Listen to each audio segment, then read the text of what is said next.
Hello again. Welcome to the second part of the induction for marketing function. And right now what we're going to talk about is the customer flow. So the things that we're going to cover today are, first of all, what is a customer flow? Then we're going to go into AIESEC customer flow, so specifically for AIESEC customers, marketing and communication, and the customer flow. So what is the role of marketing in the customer flow, and in which phase do we actually have to do activities, and which kind of activities, and then the standard operating procedure, what it is and how it looks like. So what is customer flow? Customer flow is just a process by which customers move from a stranger, so someone who has never heard of our brand, to a customer, which is when they actually purchase your service or product, and eventually a promoter, so someone that can actually recommend your product or service to someone else of your brand. It is used to represent the customer's journey from the first moment they hear about our organization to the last point of their experience. So throughout all this journey, what are the sort of activities and things they go through? And other companies call it a funnel. So if you have heard of the marketing funnel, sales funnel, or anything like that, it's kind of the same. The funnel, what it does is that it starts wider for attraction and then goes slimmer. So it is just a different way of representing the different activities and the different stages that the customer goes through. So in AIESEC customers flow, before we go into what the stages are and everything else, we need to know that there's different stakeholders for the customer flow. So first, youth, which are young people, like the people that are interested in going in through our projects. They are 18 to 30-year-old, and for the young people there is AIESEC, which deals with the sending entity. So the sending entity is the person that deals with young people from AIESEC. So us, in this case, it would be all the OGX or outgoing exchange or outgoing global volunteer. We're called the sending entity. And in AIESEC, there's also the hosting entity, which is the local committee out abroad that will deal with the organization. And the organization is the last stakeholder, which can be NGOs, schools, startups, etc. So for outgoing exchange, AIESEC, or for any exchange for that matter, AIESEC has two types of stakeholders, which are the sending entity, which is us in this case, and the hosting entity, which is the local committee abroad. And then young people are the ones that want to go abroad, and the organizations are the ones that receive that person to either volunteer work or do an internship. So there are 4 phases to the customer flow. There's the attraction phase, consideration phase, value delivery phase, and brand advocacy phase. So you can see we're going to define both based on both young people and organization, which are our customers.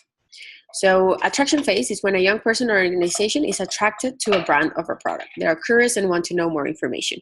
So they're not necessarily sure what we do, but they are interested in knowing more about it. The consideration phase is when the young person or the organization are engaged as a lead. So they actually know what we do and are more interested in enrolling. And it's considering to be a customer. So it's considering to purchase the service or the product. Value delivery phase is when the young person or the organization experiences the product of AIESEC and becomes a customer. So that's when they actually make the payment and either go on exchange or receive the person that is coming, depending if you're a young person or organization. And the brand advocacy phase is when the young person or the organization intends to advocate the brand and their experience with AIESEC because they've had a good experience usually, so they want to share it with others. So apart from the phases, the 4 phases that we have, each phase has customer profiles. And we will go through each one of them, but I'll show you how it looks like. So for attraction, there's the stranger and the visitor. When it's consideration, that stranger or visitor becomes a lead. When it's value delivery, that person becomes a customer. And when it's brand advocacy, they become a promoter. So a stranger is when an anonymous person or organization engages with the brand. So either grabs a flyer or signs up on our website for the first time on a stall, And a visitor is when the stranger engages with the brand without commitment. So once they have actually been in our system, say like read our emails or browse through our website, but not necessarily make that commitment of applying. A lead is when a visitor converts on AIESEC.org, so they fill out the profile or they apply to a project. So they're actually already saying, okay, I am interested and I am going to the next stage, but I'm not paying yet. When they pay is when they become a customer, because it's a lead that participates in the product. And the promoter is after the experience, the customer promotes the product on the brand to others. So we saw the stakeholders, the faces, and now the customer profiles. The third thing is the status. So this status is only for youth. I'm focusing only on youth because are the statuses that you're going to hear and learn from every activity that you do. So in the attraction phase, this is how it looks like. When it is the attraction phase, we call them opens. When either they're stranger or visitors, we call them opens. When they're a lead, they are either applied or accepted. When they're a customer, they're approved and realized. And then where they're a promoter, they're finished and completed. What does this mean? Open is a person who signs up on AIESEC.org. So as soon as when they sign up on AIESEC.org, on AIESECaustralia.org, they're marked as opened on Expa, which is our backend for when we can see all our customers. When applied and accepted is applied is when a young person applies to at least one opportunity on AIESEC.org after completing their profile. And once they apply, they usually have an interview with the hosting entity, and depending on their profile, they get accepted. So accepted is when the application has been accepted by the organization or by the hosting entity. Once they're accepted, they're expected to pay. So when they have the payment, when they make the payment, they have to sign an acceptance note, fill the leadership development assessment, and both the hosting entity and the sending entity, so us and the local committee that is going to receive the person, need to mark them as approved on our system. So once that happens, they make the payment, fill in the acceptance note, and fill in the leadership development assessment. They're marked as approved. And realize is when the first day of the internship starts. So they go abroad, they do all the visa preparation, etc., etc. And when their first day of the internship or volunteer project starts, that's when they're marked as realized. And then finished is when the person moves to finish one day after the experience is ended. So it doesn't have to be that the person comes back, because sometimes people travel after their experience, but it just has to mean that they're the day after their project ended. So they're no longer enrolled in the project. And then complete is when the EP completes the standard survey and they have passed 14 out of 16 standards. So like I said last session in the Marketing 101, there are 16 standards that we need to fill, both the sending entity and the hosting entity, in order to make sure that we're providing the best experience to our customers. So when they finish their experience, they can also do it throughout their experience. They go into their profile on AIESEC.org and they can complete the standard survey. So if all the standards have been delivered, they clicked yes. And if they have 14 out of 16 standards, then that means, or more, so 14 out of 16 or 15 or 16 out of 16, that means that their status is complete. Or when it's complete, it's a complete experience. That means that they have received the standards that we promised. And if they're not, then it's not complete. So this stage, that's why it might not be a promoter or a detractor. Depends on how they filled out the survey and how their experience has been. So there's two things. There's the standard survey and there's also the NPS, the Net Promoter Score, which is not necessarily, it does not relate to the complete status, but usually if someone did not have a complete experience, then the NPS, the Net Promoter Score, is not going to be high, so they're not going to be considered promoters. So after we've seen the faces, the profiles, and then the status that we call, the last one is the KPIs, so the key performance indicators. How do we know that we are on the right track? The conversion and the process time.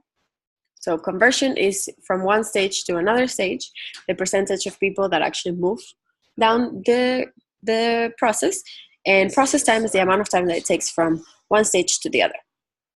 So these are all the things that you can measure. So in the attraction phase, we are looking at opens, number of opens. In the consideration phase, we're looking at number of applicants and number of accepts. In the value delivery phase, we're looking at approves and realized. In brand advocacy phase, we're looking at finished and completes. And the conversion and process time.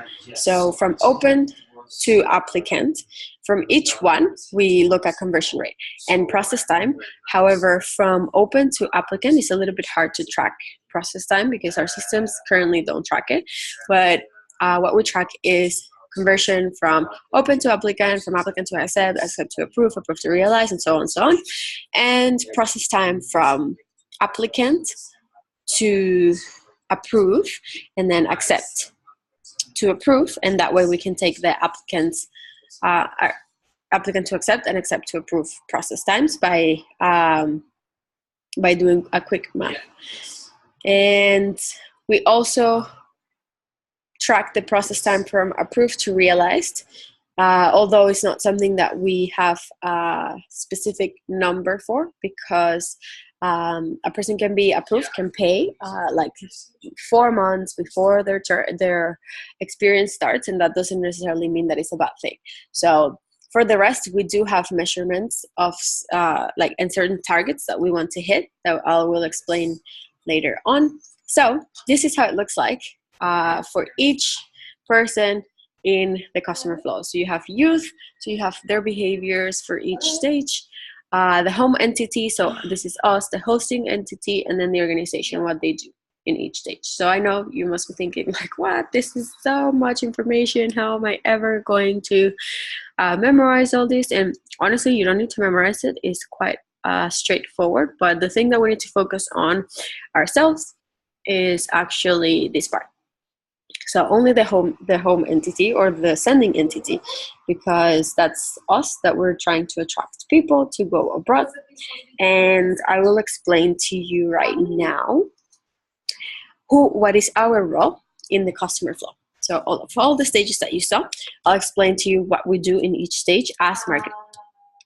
So you see all of this information. You've seen it before, the phases and the customer profile, so, and also the status. So the things that we do usually in each stage are this. For open, we do physical and digital marketing activities. For consideration, we do lead nurturing. For value delivery, we do standards delivery. And for brand advocacy, we do MPS, reintegration, and content collection. So I'll explain in each one of them. So for attraction, this is our moment to shine. So this is where we are responsible for all the people that come in to our website. So stalls, we can do this through stalls, lecture bashes, events, national, like joining in national campaigns, joining in social media, like, share, comment all our posts, guerrilla marketing, anything that you can think of to attract the most amount of people, but not only to attract them, but also to make them sign up on AIESEC.org. Pro tip, so if you promote your international relations partners only in all your communication channels, and you will decrease your process time and increase your conversion rate.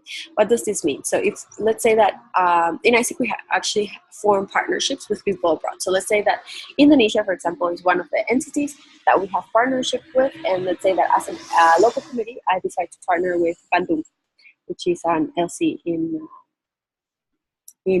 Indonesia. So then we talk about, okay, how many people do we actually want to send? What are the opportunities that are available for them? What are the living cost? Are they going to be provided food? Where are they going to stay?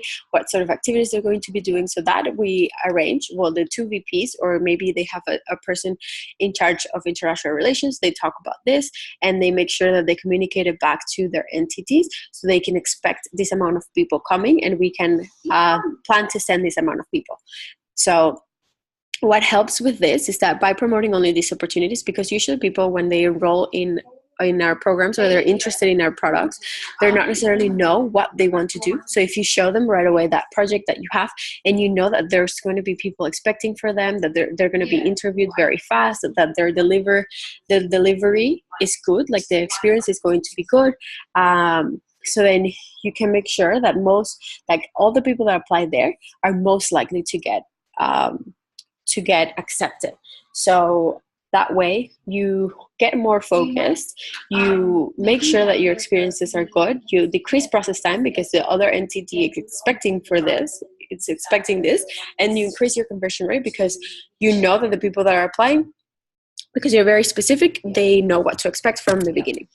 So this is a pro tip that will help you in not only attracting people, but attracting the people that are most likely to convert, which is essentially what we want, people to go on these experiences so that we can develop more leadership in young people and get closer to our vision. So this is a tip for you, consideration. This is the ultimate synergy between marketing and OGX. So the type of activities that we do is we provide materials for CCs, we do product packaging. So this is both for attraction and consideration. So the same thing, making sure that we package the whole project that we won with LC Bandung. Let's say that that's the LC that we decided to have the partnership with. And we make sure that we showcase all the information so that it's very, very clear for the person and it's easier for them to make a decision. We also do email nurturing. Some local communities have a Facebook group that where they post opportunities, and they also nurture their leads. And we can do also info sessions to bring people to talk about their experience, and also give spaces for them to apply right away and ask questions if they need to. So just so you know, the customers take at least 7 to 11 interactions with the product to make a purchase decision. So only having a person at a stall and then encouraging people to apply will not be enough for that person to feel comfortable and that they know enough to make a purchase decision. However, if they see you at a stall and then they see a flyer and then they see you at a lecture bash, or like at a lecture, you give a presentation at a lecture, and then they see your invite for the event at the info session, so they sign up, and then when they sign up they receive emails, and then you invite them to the Facebook group and someone else, like someone from OGV, is following up, then they will be more likely to already know who you are and what you stand for than if they've only seen you for one time. So make sure that you have a very clear plan on how you will continue to be in their mind. So how would you make sure that they don't forget about you, and then the whole decision-making process becomes longer. For value delivery, so this is only after all your attraction activities have died, support OGV in value delivery, because sometimes, especially right now in this semester, in the months of March and April, there's going to be coming a lot of customers are going to apply and are going to start paying and becoming customers and then preparing for their exchanges. But at the same time, for marketing, we're still attracting people that can go either on the winter or in the summer. So only after the attraction activities have died, or like there's literally no more opportunities for us to attract people, then we support OGV in value delivery by either recording materials or teaching the EPs how to document their experience and encouraging them to share their journey with us. So building that relationship so that they feel more comfortable in talking about their experience and also showcasing it to other people. So right now we have a Facebook group with all the people that went in the summer, and it's pretty cool because they start sharing their experience, telling how things are going over there, and also telling stories about their exchange. So after they do that, we reach out to them personally to see if they are okay with us posting on social media their pictures. In that way, it's what's called user-generated content. So they are the ones making the content, and we're the ones promoting it. So pro tip, work with OGX to ensure that the entity partners can also help with content creation while the EP is abroad. So let's say that we are LC Bandung, which is in Indonesia, we have the partnership with them. So we make sure that we can talk to them and tell them, okay, my EP is going to go there. Please record when they arrive in the airport, record like the first activity when you're doing the incoming preparation seminar, all these things, and then send it to us so that we can showcase it on our social media. And that way people can, we can use that for attraction. And then in brand advocacy is again MaC's time to shine, because we need to collect as much content as we can and prepare for the next peak. So all this content that we collect, we're going to use it for attraction the next peak. So collect as much material as possible so we can use it for multiple videos. So all this material that you collect is not only for your local committee, but we also use it nationally. So you also have the opportunity to showcase your EPs on a national level in the Facebook page. Cool. So those are all the customer flow stages and what we do in each in each stage. Now, apart from the customer flow, that is just how it is a process, we have the standard operating procedure. What is a standard operating procedure? It's called also SOP, so we call it SOP. So it's a set of step-by-step instructions compiled by an organization, so us, to help workers or volunteers in this case to carry out complex routine operations. So SOPs aim to achieve efficiency, quality output, and uniformity of performance by reducing miscommunication and failure to comply with industry regulations. So as AIESEC, we're an international organization. We are in 124 countries, and there are certain procedures that we need to follow in terms of our brand and what we stand for as an international organization. And at the same time, within Australia, we are 11 committees, so 11 universities that have a local committee within AIESEC, and to make sure that we can maximize our strategies and have everyone from people that are in Perth to people that are in Melbourne to have the same experience, we create a standard operating procedure, which is, like the definition says, as a set of instructions that everyone in those portfolios need to follow in order for us to work more efficiently, more effectively. Because if we work more efficiently, more effectively, that would mean that we have faster and clearer processes, which means that we can actually service more people and we can give better experiences, which equals to more customers, and more customers means more lives changed. Because in the end, that's what we want to do. We want to send the most amount of people that we can abroad so that they can deliver their leadership potential and they can come back and use that in their daily lives as well and get closer to our vision as AIESEC. So what does it look like? It looks like this. There's the stages, so the open from stranger to open to applicant, applicant to accept, and then you have accept to approve, approve to realize, and realize to finish, and finish to complete, like in the customer flow. But instead of having it very vague, we have clear activities that need to be done, and there are also activities that we laid out earlier before. And at the other stage, you have the process time, so the amount of days that it should take to go from one stage to the other. So in the first stage, for example, and these are the two stages that marketing should be focusing on, from stranger to open and open to applicants. So use physical strategies to attract customers, talk about the opportunities that we offer, only about entity partners, so only have your partners that you know are going to be responsive and delivering their experiences, and then deliver the right value proposition. So make sure that from the first presentation, you're able to deliver the global volunteer proposition and our unique selling point as well as AIESEC. So the call to action in this touch point for the customers is to sign up and apply. And then for open to applicants, so once they are within our system, we call within 24 hours. So this calling is done usually by OGV, and we also they input information into Active Campaign, which is our system that we will show you, or your teams in your local community will show you. So if they don't answer, we follow up in 3 days. We hold conversion activities for open, so for example, info sessions, living libraries, CCs, etc.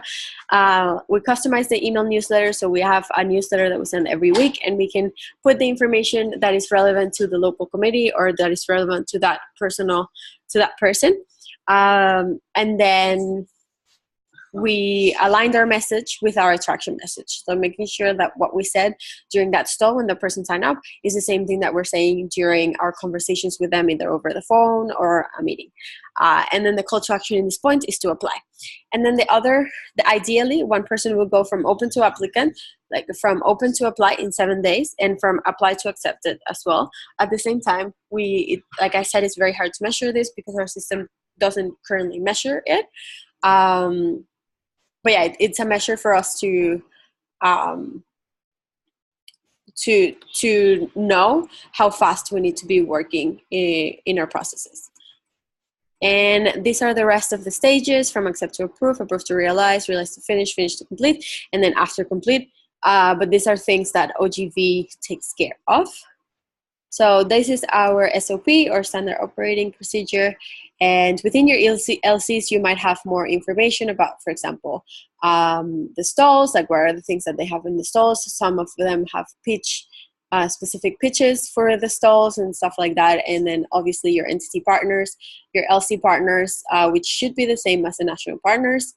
And yeah, so today we saw what is customer flow, the AIESEC customer flow. We saw the stakeholders, the faces, the customer profiles, and the status that we use them for. The marketing and communication customer flow involvement. So what are the activities that we do in each stage? And then the standard operating procedure as a more action-oriented version of the customer flow. And like before, there is a quiz that you can take after this. So thank you very much.